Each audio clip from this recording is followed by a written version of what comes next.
Hello everyone, this is Gokul from Adipara Shakti Engineering College Electronical Communication Department. Our project for IBM is Fertilizer Recommendation System using disease prediction. I am the team leader of this team and my team members are Bharathkannan R, Pachaiappan V, Balabaskaran S and Jayaprakash K. The reason behind why I choose this project is to rectify the problem statement of farmers. In India, the agriculture field plays an important role for growth in any country. The most of Indian populations are depend on this livelihood on the agriculture. Presently, the Indian agriculture facing a number of hurdles because of change of climate, water pollution, lack of fertilizer, old method or technologies, different plant disease and many more. These factors are not good for better food production to fulfill the public demand on the time. The crop may be ruined by the infection of plant, it may harm to our food security. To detect the disease within the plant is not an easy one. So now Balabaskaran going to propose the problem solution for this problem. The solution to this problem is machine learning, which is one of the applications of artificial intelligence is being used to implement the proposed system. Crop recommendation is going to recommend you the best crop you can grow in your land as per the soil nutrition value and along with as per the climate in the region. And recommending the best fertilizer for every particular crop is also a challenging task. And the other and the most important issue is when a plant gets caught by heterogeneous disease, that affect on less amount of agriculture production and compromises with quality as well. To overcome all these issues, this recommendation has been proposed. Nowadays, lot of research and work is being implemented in the smart and modern agriculture domain. Crop recommendation is characterized by a soil database comprised of nitrogen, phosphorus, potassium and the Ensemble technique is used to build a recommendation model that combines the prediction of multiple machine learning models to recommend the right crop based on soil value and the best fertilizer to use. Yeah, Balabaskaran, as you say, A is the one of the best and comfort solution for this problem. Before we get into this project, we should understand the technical architecture of this project. This project implements the deep learning technique are used to identify the disease and suggest the precautions that can be taken for this disease. In our project, we can take data as an image data. This image data is pre-processed and split into test and train. The test data is undergo evaluation and the train data is undergo DL algorithm. The evaluated test data is undergo the CNN algorithm. In this our project we using CNN algorithm which consists of 4 layers: sequential layer, convolution layer, max pooling layer, flattened layer. After this model is trained, we can get the model as any format like PTH model or H5 model. This format is directly deployed into Flask application for UI interface. Here IBM Cloud is going to be a deployment platform. In IBM Cloud we using Watson Studio and you can see we already done two projects. One is fruit disease prediction and vegetable disease classification. Let me take fruit disease prediction as a example. If you click it, you can see this is the code. This is the code for fruit disease prediction. In this code you are adding the CNN layer like sequential, convolution, max pooling and flattening. After adding this layer you train this model and train this model and save this model as fruit.hy. After save this model, we can directly deploy this model in IBM Cloud. You can see this is the deployment section. You can see that this model is deployed as CNN and typed as TensorFlow 27.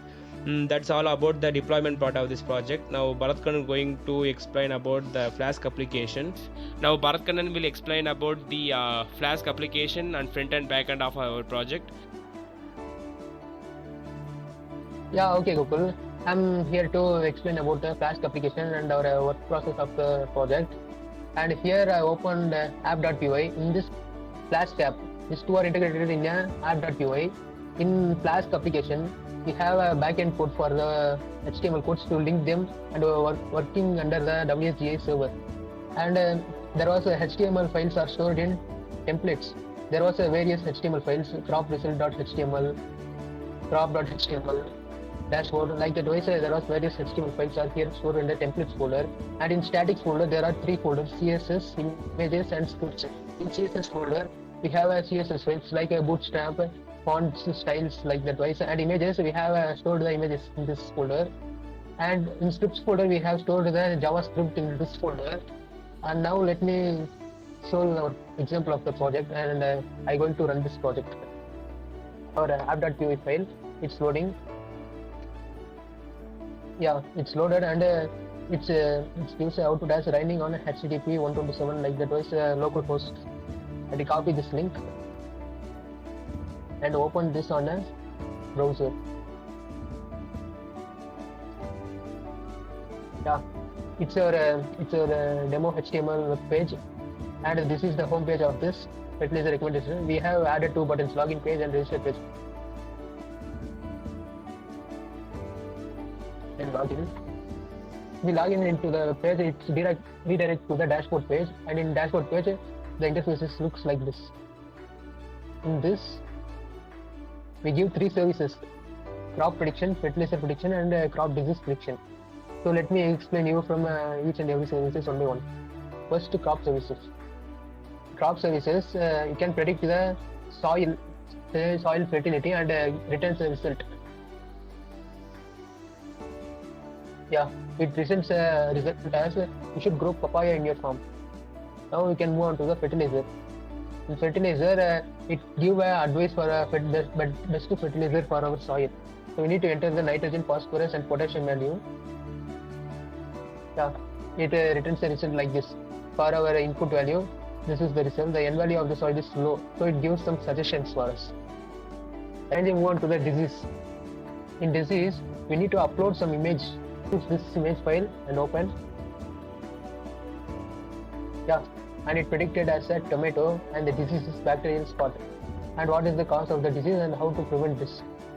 This was the disease prediction. And in logout button, we click the logout button, it simply log out and redirect to the login page. Okay, now Pachaiappan, you can explain about the performance metrics of our project.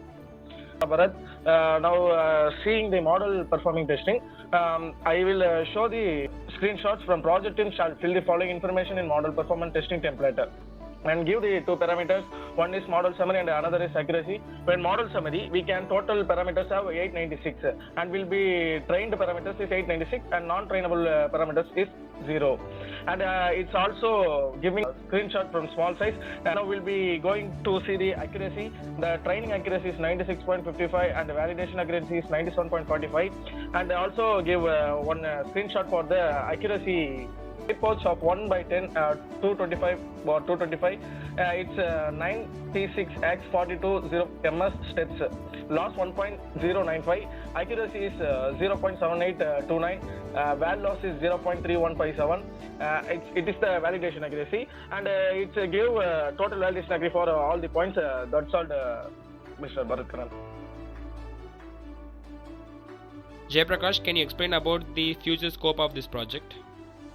And the future scope of this project is, as for now, we have just built the web application which apparently takes that input as an image and then predict the out.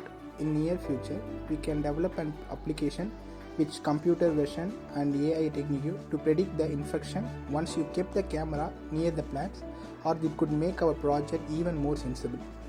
This further research is implementing the proposed algorithm with existing public datasets. Also, various segments algorithms can be implemented to improve the accuracy.